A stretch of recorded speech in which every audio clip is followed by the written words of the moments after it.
Hey YouTube, this is Firewizard23 and welcome back to Let's Play Quest for Glory 4 in the Shadows of Darkness. Let's greet the fortune teller. Oh my, for an outsider, you are most polite. Let's tell your name. You tell the Gypsies your name. We are honored to know your name. It is a good name, a strong name. You bear it well. Yeah, Firewizard23, yeah. Let's tell about ourselves. You tell about how you got here. The dark cave? You escaped from there? Ah, you are very powerful and lucky. I would guess that a summoning spell went wrong. That cave interferes with all magic around here. But it is best not to speak of that cave. Someone brought you here for some unknown purpose. Most interesting.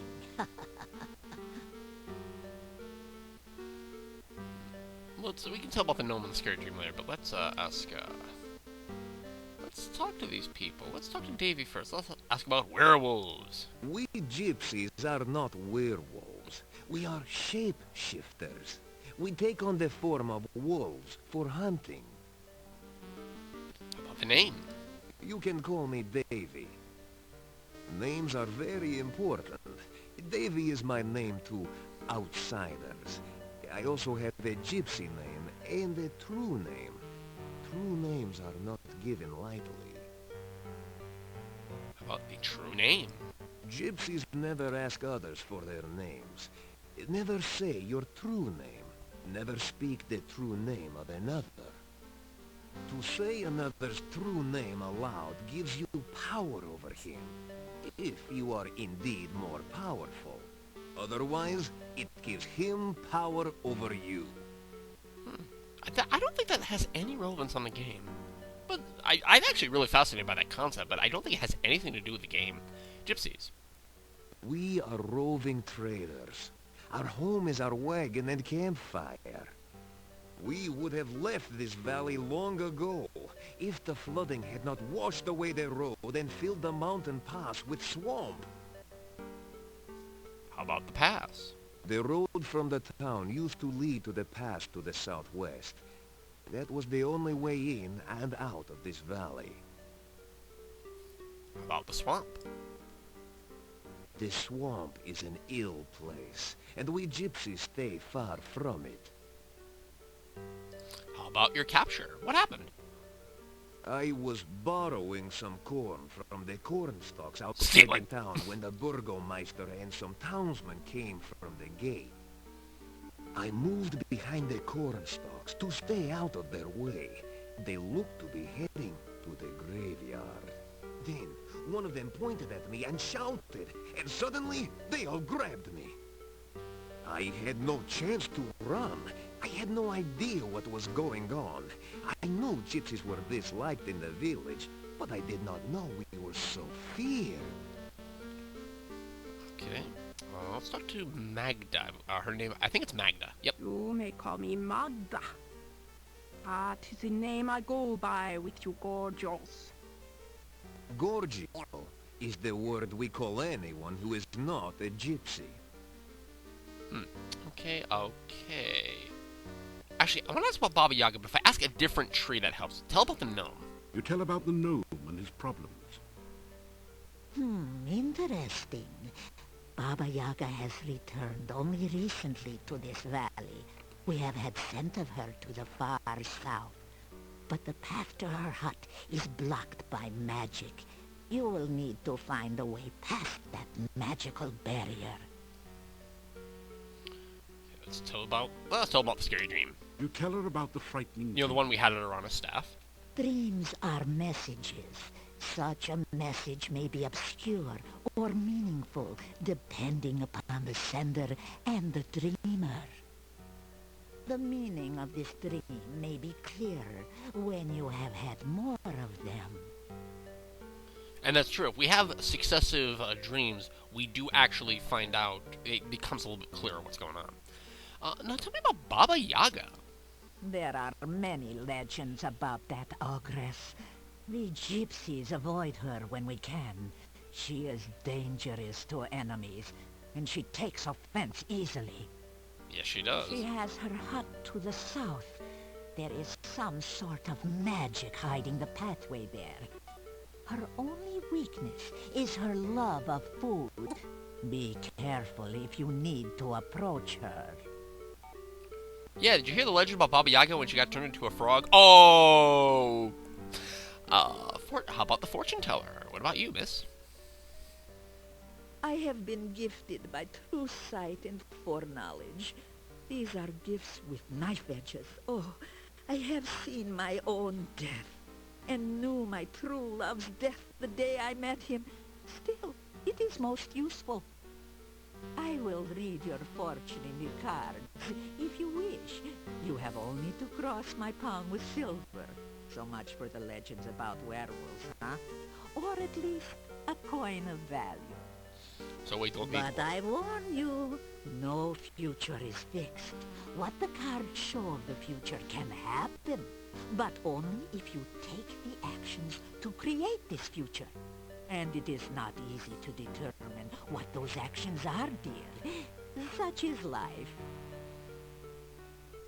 So basically this is one of those crap shows where you tell me about the beyond, but actually it's a BS reading. Okay, I get it. Actually, I want to mention something because it's a really interesting little fact. These whole Gypsies scenario, this greatly influenced...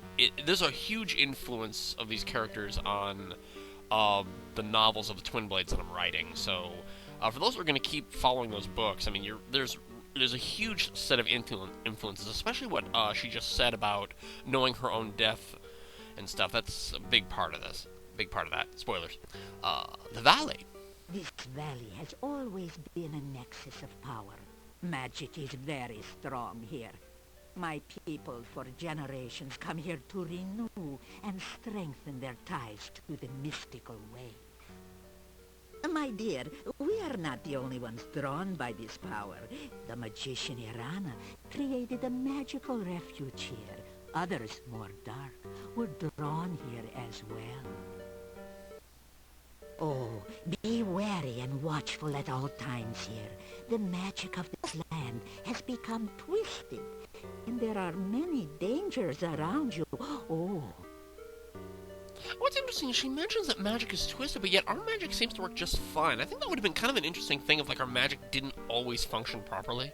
I thought that would have been kind of an interesting thing for the wizard character. That he has to, like, be cautious of how he uses his magic because it could actually be dangerous. How about magic?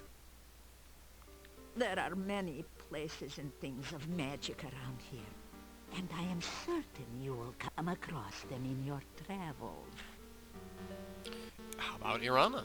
Irana was a powerful magician who came from this area. There is a garden in the forest which she created. Oh, it is such a place of safety for all who visit there.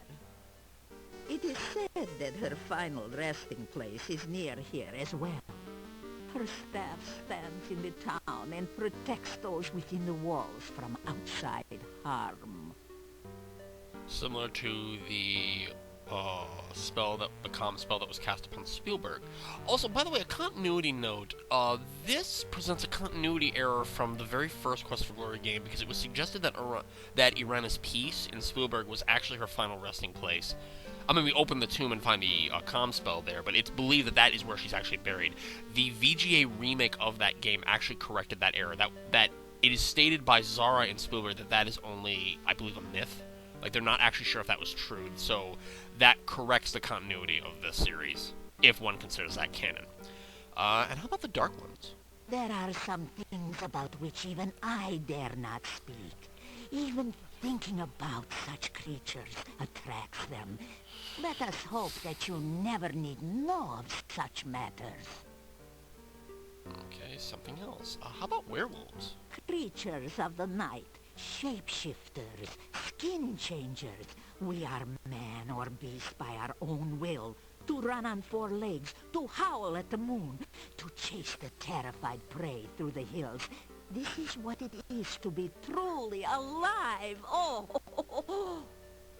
oh, the legend of the werewolf is but a folk tale. We change our shape when we choose. because the moon is in some silly phase. We are the beast with the mind of a man, and a man with the mind of a beast. It is not normally our way to speak so freely to outsiders. So why do I say so much to you? Because you need to know we are not your enemies. You have too many questions that cannot be answered, and your ignorance may be your doom. There is much to you. Your actions to come will affect us all. Do not doubt it. Therefore, I will speak honestly and openly on what I can. Now, I can see by your eyes that our future is linked to you, for weal or woe. I just thought of a really interesting thing they could have done with this game. A lot of characters in this game mention werewolves, either as rumors or whatever, and Magda's like, oh, you know, werewolves are folktales. Wouldn't it have been really interesting if Dr. Cranium was a werewolf? Like, you could find him, like, roaming outside at night, like a wolf wearing Dr. Cranium's coat, but, like, then he's, like, bragging that there's no such thing as magic in the mystical, but, like, he's got, like, this Dr. Jekyll, Mr. Hyde thing going on. Wouldn't that have been, like, so freaking cool? Come on, like, somebody put in the comments, that would have been so freaking awesome.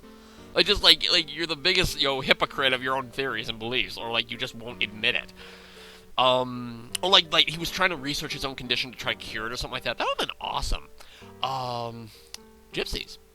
We are the roving people, the tinkers and traders and tellers of fortunes. We are the dancers in the night and the music in the wilderness. We are the untamed ones who live only by our own rules. We own no land, and no land owns us. The world is ours for the travel. Okay, well that does it with Magda's things we can ask Magda. I'm going to end this video here, and in another video directly to follow, I'll upload it today, we're going to see the very first fortune she can tell us. So, I'll see you in a few moments, everybody. Take care, bye-bye for now. Well, I guess not a few moments, because you have to click on another link, and who knows what YouTube's done with the linking system at this point, so. Take care, and bye-bye for now.